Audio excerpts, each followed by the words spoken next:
How's it going, guys? As you can see, we have some awesome weather today. For this week's video, I'm going to be telling you guys about wintertime jig fishing. It's something that I do a lot in the wintertime. I throw a jig all year round, but it's one of my favorites this time of year just because the bass are slow, their metabolism's slow. You know, a lot of times they gravitate towards the bottom to feed, and it just flat out gets bit. And there's three main types of jigs that I like to throw in the wintertime. They're not necessarily like football or flipping jigs or anything, but I'll throw, if I'm dragging a jig, I'll throw a football jig. This is just a living rubber football jig with the twin tail grub on the back. That's a good one. The other ones I like to throw are hair jigs. As you can see, I have this hair jig tied on with a just a Yamamoto craw trailer. I don't like a lot of business as far as jig trailers go in the wintertime. I like to keep it pretty simple, something without a ton of action. But see, that's one I've been throwing lately. That's just a hair jig that I tied up with just a real standard crawdad type trailer. I'm fishing so slow in the wintertime, I don't need something with a lot of action or something that swims when I rip it up, because I'm not doing any of that. I'm dragging them, dead sticking them, and just overall fishing really slow. The other kind of jig I throw a lot in the wintertime is just a really finesse cut jig. It doesn't really matter if it's a grass head or a flipping head or football head. It just kind of depends what type of cover I'm fishing. But this is one I've been throwing recently. It's just a real small compact jig.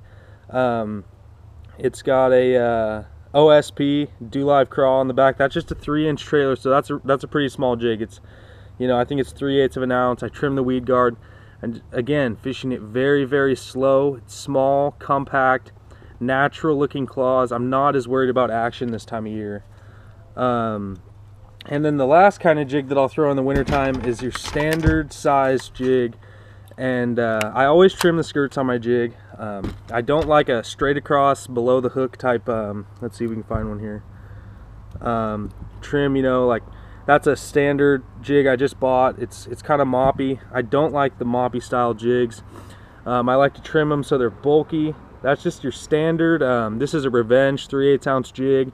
So you can see I trim the skirt up so it's got some flair to it. It's natural. What I want my jig skirt to do essentially is just accent the trailer. Especially this time of year, all I want that skirt to do is accent the trailer, make it look alive, make it look a little bit more realistic. And then there's a beaver on the back of that jig. As far as technique goes for this time of year when I'm out there fishing jigs, I don't do anything crazy. I cast them out, let them sink to the bottom, give them some time to soak. I like to use scent in the wintertime. I use a mix.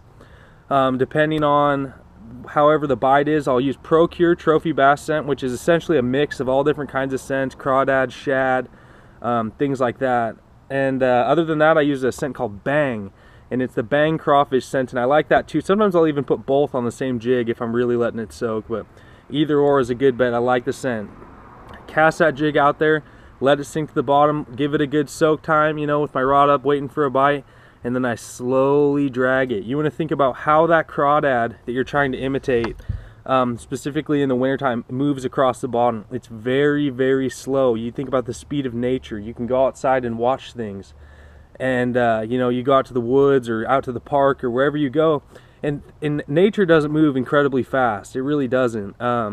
Especially things like crawdads. It's not, they're not hardwired to be a crazy fast moving, you know, organism unless they're being pursued, you know, by a predator.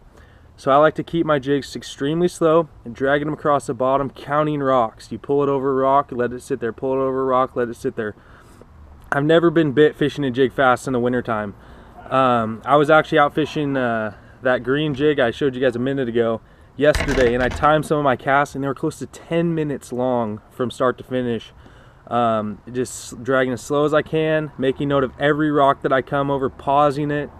And as far as locations go, typically I like to target small gravel patches, rock piles, things like that.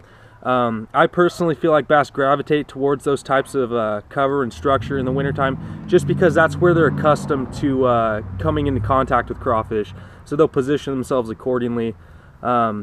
I fish a lot of grass. I catch jig fish in the winter in grass, but I really like to try to get around some sort of gravel, some sort of rock, because I feel like the fish that are gonna be keying on the crawfish are obviously gonna surround themselves in a way that they can easily access that food.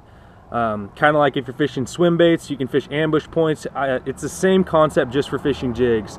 As far as line goes, fluorocarbon. Occasionally I'll use a braid to a leader. Either way, if I do braid, I do 65. I'm not a big fan of 50.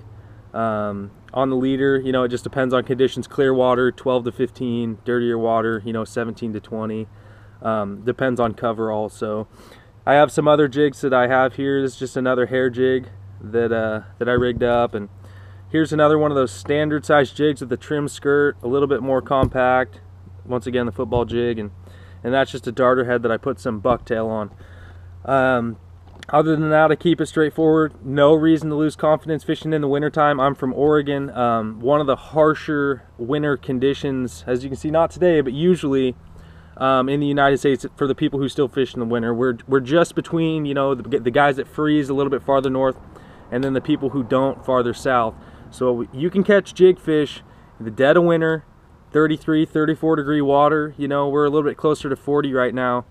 But it really is inconsequential. The fish are going to eat all winter time. A lot of time the bigger fish are going to be the ones feeding to keep their metabolism up. So hopefully you guys can go out with these tips, throw some different jig combinations, the standard jigs and hair jigs. Fish them slow and you will get bit. Don't lose confidence and keep at it. A lot of times the fish you land in the wintertime are going to be some of the biggest fish of the year. So stay tuned for next week. I hope you guys enjoyed this week's video. Be sure to rate, comment, and subscribe. Share it with your friends if you found it informational. And I just wanted to thank you.